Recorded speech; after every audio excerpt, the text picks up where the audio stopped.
بسم اللہ الرحمن الرحیم۔ السلام علیکم ناظرین۔ سعودی وزارت صحت نے کرونا وائرس سے نمٹنے کے لیے ہیلتھ کے عملے کی چھٹیاں منسوخ کر دی ہیں۔ ناظرین، اخبار 24 کے مطابق وزارت کے ذرائع نے بتایا ہے کہ وزیر صحت نے کرونا وائرس سے نمٹنے کے لیے ہاسپٹلز، ہیلتھ سینٹرز، نگران اداروں اور ویکسین سینٹرز کے ڈاکٹرز اور انتظامی عملے کی چھٹیاں غیر معینہ مدت تک کے لیے ملتوی کی ہیں۔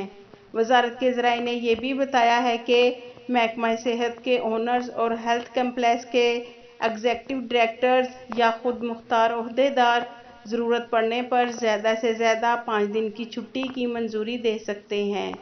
لیکن ناظرین، 5 دن کی چھٹی کرتے وقت اس بات کو مد نظر رکھا جائے گا کہ ورکرز کی چھٹی سے کام متاثر نہیں ہوگا اور متعلقہ سروس معطل نہیں ہوگی۔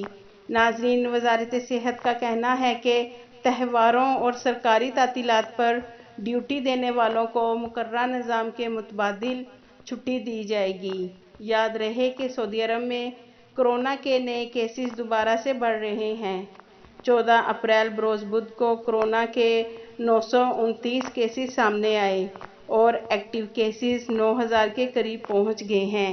یہ تھی ناظرین اب تک کی اپڈیٹ۔ مزید اپڈیٹ رہنے کے لیے اگر آپ نے بسمہ نیوز کو سبسکرائب نہیں کیا تو سبسکرائب کر لیں اور بیل آئیکن کو پریس کر دیں تاکہ ہماری ہر نئی ویڈیو آپ تک بآسانی پہنچ سکے۔